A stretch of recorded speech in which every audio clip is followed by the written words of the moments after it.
Hello everyone, स्वागत है आप सभी का नया वीडियो में। मैं आरव प्रताप सिंह बिट्स पिलानी कैंपस का 4th ईयर का स्टूडेंट हूँ और ये वीडियो मैं बनाने जा रहा हूँ पूरा डिटेल बताने के लिए आपको कि बीई इन्वायरमेंटल एंड सस्टेनेबिलिटी का क्या स्कोप है, क्या कोर्स स्ट्रक्चर है, कैसे चीज़ें काम करेंगी। तो आपको पूरा वीडियो ध्यान से देखना पड़ेगा। और ये वीडियो बनाने से पहले मैंने 2 दिन का प्रॉपर रिसर्च करा, जिसके अंदर मैंने बिट्स के जो सीनेटर्स हैं उनसे बात करी, बिट्स के जो कोर्स डिज़ाइन करने वाले लोग हैं उनसे बात करी, प्रोफेसर से बात करी, उनसे इनसाइडर इन्फॉर्मेशन लिया। तो अगर आपको लगा कि मेरा एफर्ट आपके लिए था एंड आपको उससे मदद मिली तो प्लीज़ मेरे चैनल को सब्सक्राइब कर देना, क्योंकि भाई सब्सक्राइब करने से मेरा मनोबल और बढ़ेगा एंड मैं आपके लिए और मेहनत करने की कोशिश करूंगा। ठीक है, अब बिना आपका टाइम वेस्ट करते हुए अपन सीधा शुरू करते हैं वीडियो को। तो आप यहाँ पे स्क्रीन पे देख सकते होगे environmental and sustainability. Upon discuss करेंगे इसके अंदर क्या 4 साल के बाद इसका स्कोप क्या है, इसके लिए तुम सीएससी के प्लेसमेंट में बैठ सकते हो कि नहीं बैठ सकते हो, और तुम्हारा प्लान भी इसके लिए रेडी रहना चाहिए।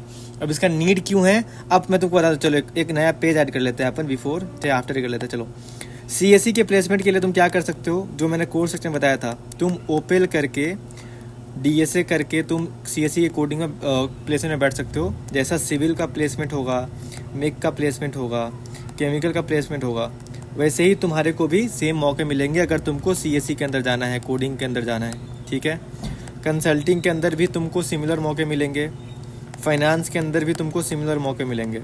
तो इन 3 चीज़ों के लिए तो तुम्हारे को कुछ सोचने की ज़रूरत नहीं, अगर तुम इतना श्योर हो कि तुमको इन चीज़ों के अंदर जाना है। ठीक है, बट अगर तुम बात कर रहे हो कोर की, अगर तुम कोर में जाना चाहते हो, कोर के अंदर सिविल जो है तुम्हारा इससे बहुत ऊपर है ना, इन्वायरमेंटल वगैरह से ऊपर है, क्योंकि सिविल का एटलीस्ट इंडिया के अंदर भी स्कोप अपन देख सकते हैं, बट इन्वायरमेंटल का भी इंडिया के अंदर स्कोप नहीं है। ये तुमको ध्यान रखना पड़ेगा। अभी 10 साल कम से कम टाइम लगेगा कोर के जॉब्स कॉमन होने के लिए इंडिया के अंदर, तो 10 साल का गैप है। बट अगर तुमको कोर के अलावा बाकी 3 चीज़ें एक्सप्लोर करनी है, या फिर तुमको फॉरेन के अंदर शिफ्ट होना है, फॉरेन के अंदर जाके पढ़ाई करनी है, उस केस में इन्वायरमेंटल एंड सस्टेनेबिलिटी जो तुम चाहते हो वो ले सकते हो। वो बहुत अच्छा कोर्स है एंड फ्यूचरिस्टिक है। पूरी दुनिया कार्बन इमिशन से बात कर रही है, G7 G20 हर एक मीट में हम इसकी बात करते हैं। और अगर तुमको है जॉब अपॉर्चुनिटीज़ की चिंता, तो उस केस में कंसल्टिंग जो है, अगर इंडिया के अंदर भी जॉब मिलेगा तो तुमको कंसल्टिंग के अंदर जॉब मिल सकती है, क्योंकि हर एक कंपनी को चाहिए कि कोई कंसल्ट करे कि मेरा कार्बन इमिशन कैसा है, कैसे गवर्नमेंट रूल्स के हिसाब से मैं उसके अंदर काम कर सकता हूँ। तो इंडिया के अंदर जो थोड़ी बहुत अपॉर्चुनिटीज़ मिलेंगी तुमको, वो कंसल्टिंग के अंदर मिलेगी। ये मेरे को प्रोफेसर द्वारा बताया गया बिट्स पिलानी के। ठीक है, अब अपन बात करेंगे कोर्स स्ट्रक्चर के बारे में, जो कि बहुत मच अवेटेड चीज़ है। उससे पहले कुछ छूट तो नहीं गया। प्लान बी, हाँ प्लान बी मैंने इसलिए बोला था प्लान बी, क्योंकि तुम्हारे को इसके अंदर कोर में जॉब तो नहीं मिल रही है। तो अगर तुम्हारे पास प्लान भी नहीं है तो तुम कैसे प्लेसमेंट लोगे? हर एक बंदा स्टार्टअप तो कर नहीं रहा है, तो तुमको वो चीज़ ध्यान रखना पड़ेगा कि भाई अगर 40 लाख रुपए मैं कहीं लगा रहा हूँ तो मेरा प्लान भी तो रेडी होना चाहिए, अगर ये मैं कोर्स ले रहा हूँ तो। ठीक है, अब कोर्स स्ट्रक्चर में क्या है, chemical department, mechanical department, civil department, bio department और मैनेजमेंट डिपार्टमेंट। ठीक है ना, ये 5 डिपार्टमेंट मिलकर तुम्हारे को ये कोर्स डिज़ाइन कर रहे हैं। कुछ उनके ही जो कोर्सेज होंगे उन्हीं को ऐसे थोड़ा चीज़ें चेंज करके, टीचर्स फैकल्टीज इन्हीं के रहेंगे।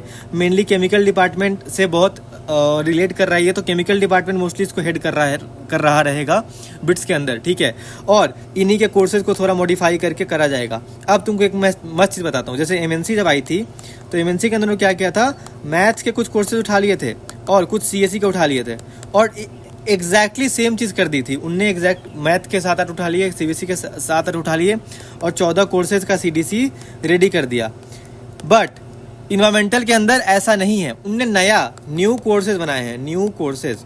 ठीक है, और न्यू कोर्सेज बनाए हैं तो ये वीडियो और तुम्हारे लिए इंपॉर्टेंट हो जाता है। ठीक है, अब न्यू कोर्सेज कौन कौन से बनाए उसके लिए मैं तुमको बताता हूँ। न्यू कोर्सेज में क्या है, 13 नए कोर्सेज हैं, और एक कोर्सेज जो है ये केमिकल इंजीनियरिंग का कोर्स है, केमिकल प्रोसेस कैलकुलेशन। ठीक है, तो एक तो कोर्स ये हो गया। अब यहाँ पे मैंने एक देखा है कि तुमको फुल कोर्स डिटेल जो है मैं पब्लिक नहीं कर सकता, क्योंकि मैं अभी भी बिट्स पिलाने के अंदर पढ़ाई कर रहा हूँ। और ऑनेस्टली टेलिंग यू, मैं तुमसे झूठ नहीं बोलूँगा, मैं रिस्क नहीं लेना चाह रहा कि अगर ऐसा कुछ हुआ है, अगर मेरे ऊपर कुछ ऐसे ऑफिशियली इंक्वायरी बैठ जाती है, कुछ हो जाती है, तो मैं उस डर में नहीं जीना चाहता। इसलिए मैं पूरा कोर्स स्ट्रक्चर जो 14 नाम है वो मैं उनको ऑफिशियली ऐसे पब्लिकली नहीं बता रहा हूँ, क्योंकि बिट्स ने अभी तक रिलीज़ नहीं करा है। तो ये मेरे लिए थोड़ा गलत हो जाएगा उनके साइड से, है ना। और मान लो आप मेरे वीडियोस अभी देख रहे हो क्योंकि आपके बच्चे का एडमिशन है, या अगर बच्चा देख रहा है उसका एडमिशन है, 2 महीने बाद आप मेरे वीडियोस नहीं देखने वाले हो, वेरी फ्रैंकली स्पीकिंग। तो मैं अपना 4 साल का मेहनत और अपनी डिग्री क्यों ताक पे लगाऊं, उतनी ज़्यादा रिस्क लेने की मेरे अंदर कैपेसिटी अभी नहीं है। तो I am really sorry for that. तो आप अगर चाहते हो कि मैं आपको बताऊं 14 के 14 कोर्सेज, तो आप 1-to-1 काउंसलिंग मेरे से ले सकते हो। उसके लिए क्या करना पड़ेगा, आपको गूगल फॉर्म भरना पड़ेगा, ठीक है। गूगल फॉर्म भर लोगे आप, जिसका डिस्क्रिप्शन में होगा, पिन्ड कमेंट में लिंक होगा, पिन्ड कमेंट और डिस्क्रिप्शन बॉक्स, इनके अंदर लिंक होगा जहाँ पे 1-to-1 आप हमसे बात करोगे, जहाँ पे हम आपको पूरा कोर्स स्ट्रक्चर शेयर करेंगे स्क्रीन के अंदर कि क्या क्या चीज़ें हैं जो कि मेरे को मालूम चली हैं। तब तक मैं आपको छोटा सा एक ट्रेलर की तरह दिखाता हूँ क्या क्या टाइप के कोर्सेज होंगे, जाके आपको आइडिया लग जाएगा, ठीक है।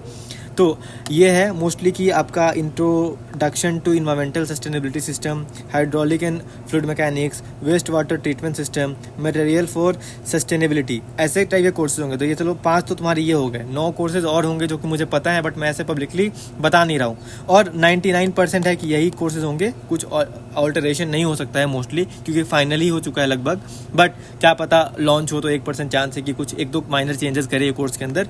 बाकी अब तुमको क्या है कि सबसे बड़ा कन्फ्यूजन ये है कि टीयर 2 और bits Pilani environmental and sustainability में क्या लें। तो मैं चलो बड़े स्क्रीन पर आ जाता हूँ, तुमको बताता हूँ कि भाई मेरे हिसाब से क्या इंपॉर्टेंट है। तो अगर तुमको बिट्स का नाम चाहिए, बिट्स का एक्सपोजर चाहिए, बिट्स के अंदर तुमको है कि कंसल्टिंग, फाइनेंस और कोडिंग में ही जाना है, मेरे को कोर के अंदर नहीं जाना है, उस केस में तुम बिट्स चूज कर सकते हो। बट अगर तुमको डर है कि मेरे को नौकरी चाहिए पहले, तो मेरे को फर्क नहीं पड़ता नाम वगैरह कितना है, क्या मैटर करता है, टीयर 1 टीयर 2 में ज़्यादा मेरे को फर्क नहीं पड़ता, मेरे को है कि एक जॉब सिक्योरिटी मिल जाए। उस केस में अगर तुमको टीयर 2 के अंदर CSE मिल रही है, इलेक्ट्रिकल मिल रही है, तो आई वुड सजेस्ट यू कि तुम वहाँ चले जाओ। बाकी इसके बारे में अगर तुमको और डिटेल में डिस्कस करना है इन एवरीथिंग, उसके लिए मैं हूँ ही तुम्हारे साथ 1-to-1 काउंसलिंग के लिए। आप गूगल फॉर्म का लिंक भर सकते हो डिस्क्रिप्शन के अंदर, पिन कमेंट के अंदर, और अपन डिटेल में डिस्कस करेंगे गूगल मीट करके कि ये कितना इंपॉर्टेंट हो सकता है। क्योंकि जॉब प्रोस्पेक्ट इसके हैं, इंडिया के बाहर है, फॉरेन में है, बट इंडिया के अंदर अभी आने में टाइम लगेगा। तो हम अभी से 10 साल बाद की चीज़ के लिए रिस्क नहीं ले सकते, और I won't suggest you to do that, ठीक है। एंड अगर आपको मेरी वीडियो पसंद आई है एंड मेहनत पसंद आई है, तो प्लीज़ चैनल को सब्सक्राइब कर देना। I am very honest with you, जो मैं बोलता हूँ वो मैं मीन करता हूँ, ठीक है। जय हिंद, जय Bharat, see you in the next video.